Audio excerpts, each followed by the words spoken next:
My name is Emily. I am 24 years old. I come from Spain, and I live in a small town with my family. Our town is peaceful and beautiful. There are narrow streets, old houses, and friendly people. I love my town, but I dream of something bigger. I want to see the world and have new adventures.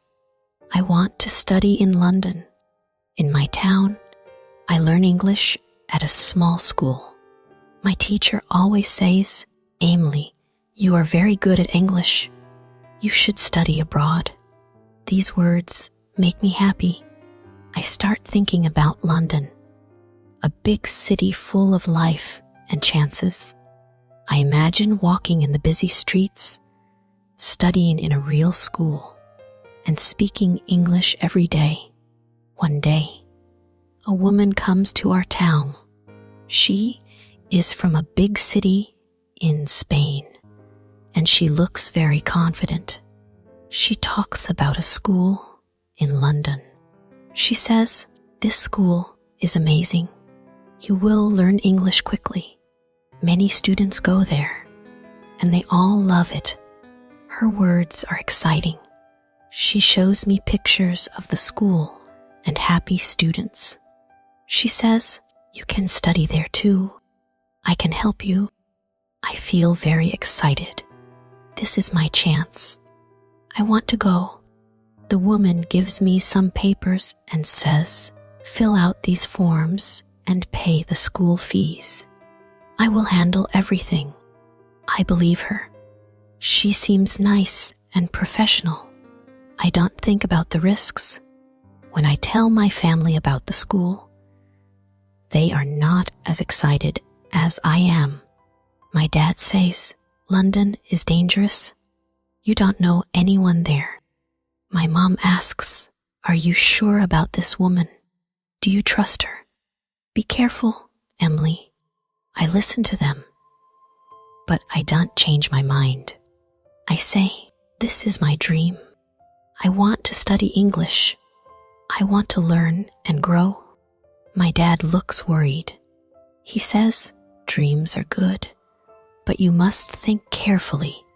What if something goes wrong?" I smile and say, "Nothing will go wrong, Dad." For days, I think about London.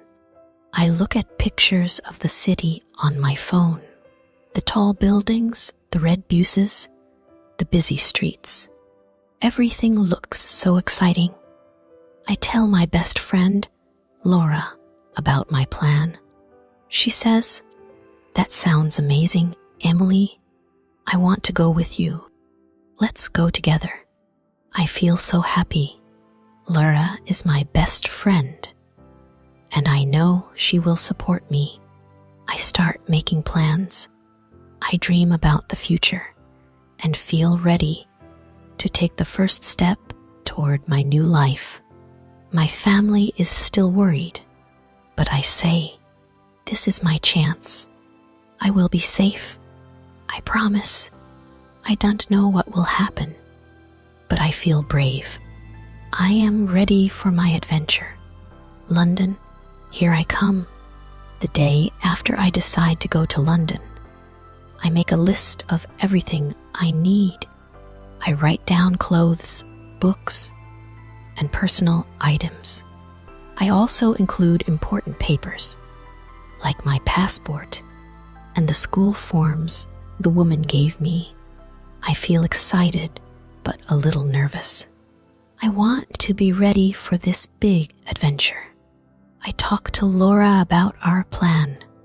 She says, "Emily, we need to book our tickets soon." I agree. We look for flights online and find one that is cheap. It leaves in 2 weeks. I feel a rush of excitement. 2 weeks isn't long. At home, I start packing my bag. My mom helps me.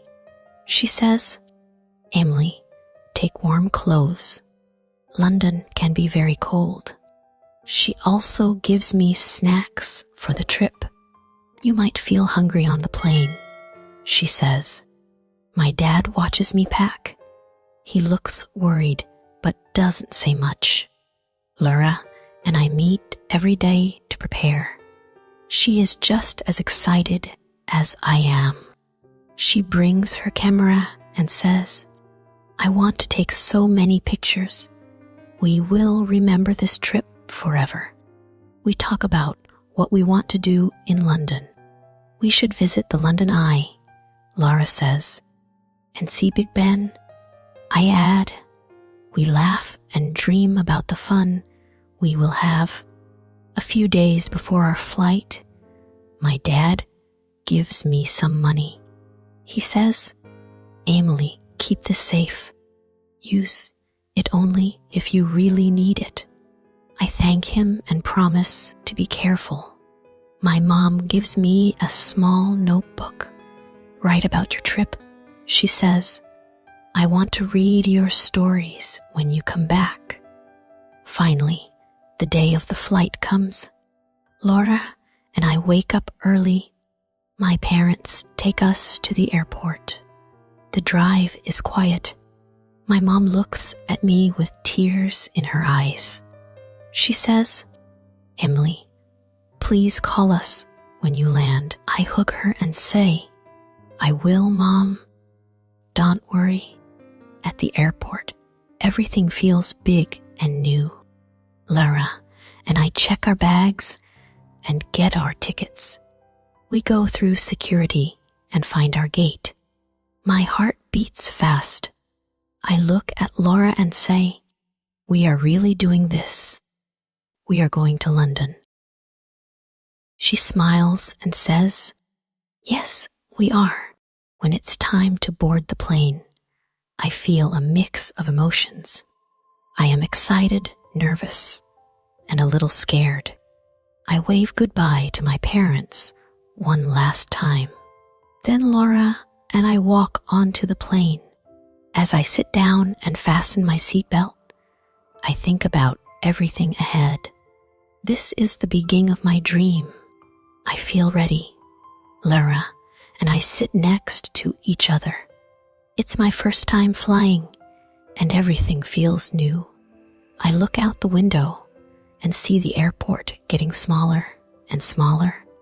The plane takes off, and I feel excited and nervous. We're really going to London, I say to Laura. She smiles and says, yes, Emily, this is the start of our adventure. The flight attendants bring drinks and snacks. I take a sandwich and some juice. This isn't bad, Laura says, laughing. We watch a movie on the small screen in front of us.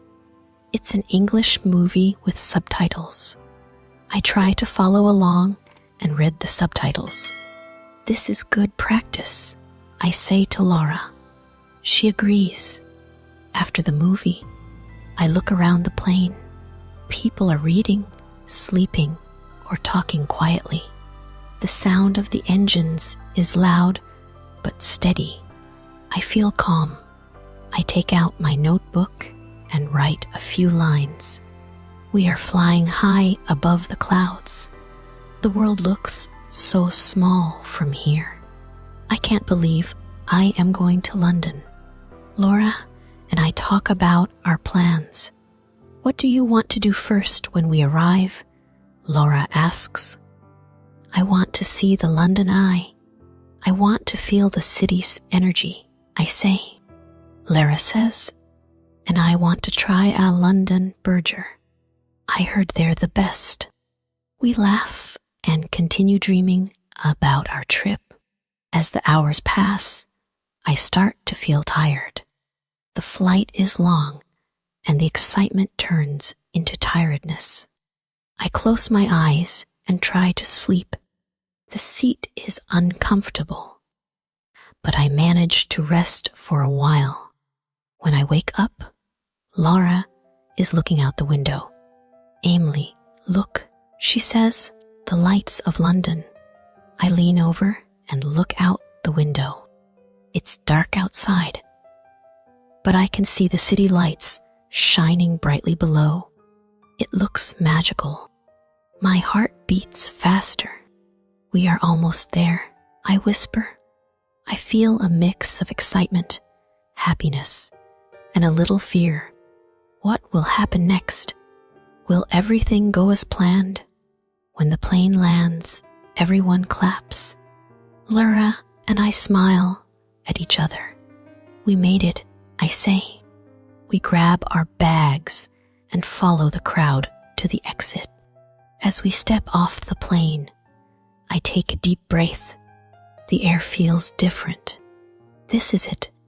I am in London. My dream is starting now.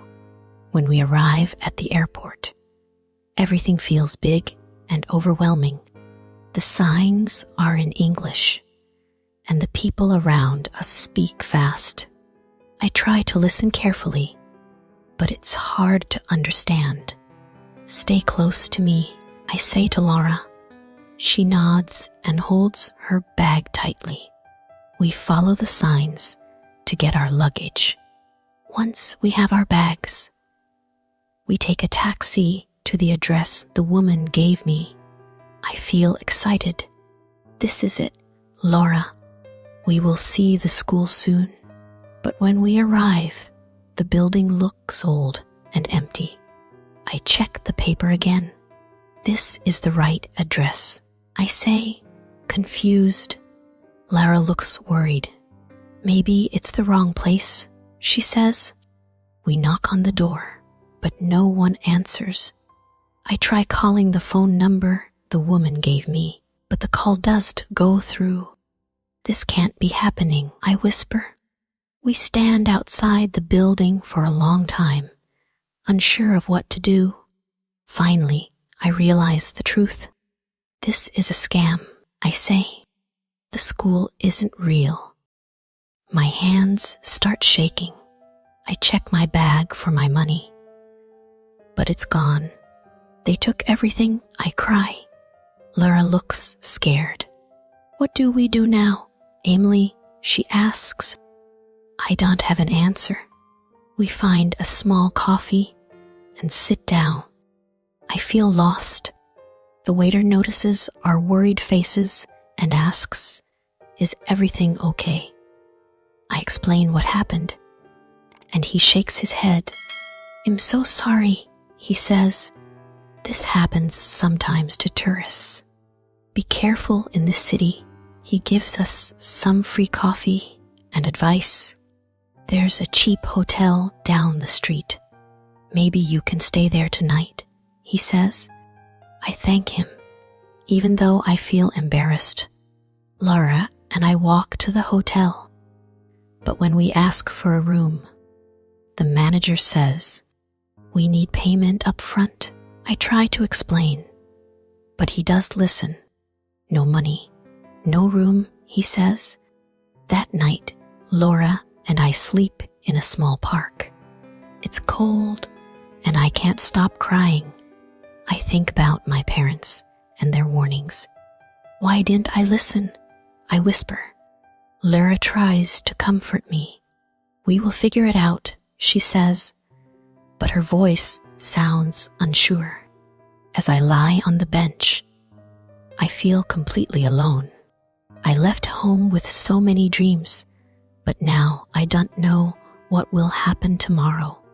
For the first time, I feel afraid of London. The next morning is cold and quiet. Laura and I sit on a bench, trying to think of what to do next. "I need help," I say, feeling tired and hopeless. Lara says, "You need to call your family." I remember my dad's words. "Be careful, Emily." I feel ashamed. What will he say? What if he is angry? With trembling hands, I call him.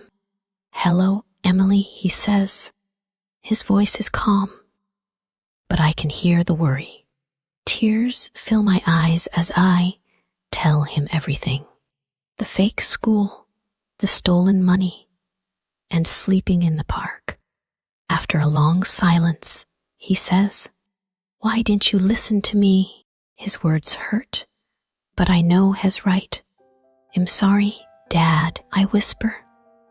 He sighs and says, "I'm not angry. I'm just worried. Are you safe?" I tell him that we're safe, but don't know what to do next. He says, "I'll send you money. Use it wisely and find a safe place." I feel relief. A few hours later, Laura and I pick up the money. We find a cheap hostel and check in. The room is small, but it feels like heaven compared to the park. At least we have a roof over our heads, Lara says. That evening, I sit on the bed and think about everything. I made a mistake, but I also learned an important lesson. I open the notebook my mom gave me and start to write. Today, I learned that dreams can be dangerous if you are not careful, but family will always be there for you. Lara and I make a plan to keep trying. We can't give up. Let's make this work, I tell Lara. That night, I sleep better than before. I feel hopeful. Looking back on everything that happened, I realize that life isn't always as simple as we expect. Dreams can lead us to places we've never imagined, but they also come with challenges. Sometimes we make mistakes, but it's important to learn from them. I used to think that following my dreams meant just reaching the destination, but now I know that the journey itself is just as important. I've learned the value of listening to my family and friends. Their worries came from love and care. I've also learned how important it is to be careful and to trust my instincts, even when things went wrong. I didn't give up. I kept moving forward, and I found the strength I didn't know I had. Now, as I continue my studies in London, I know that life is full of unexpected twists, but each twist is an opportunity for growth. I don't know what the future holds, but am no longer afraid of facing it. I feel proud of how far I've come and am excited to see where my dreams will take me next. For anyone reading my story, I want to remind you, don't be afraid to chase your dreams, but also remember to be careful. Listen to those who care about you, and never give up. You will find your way, just as I found mine.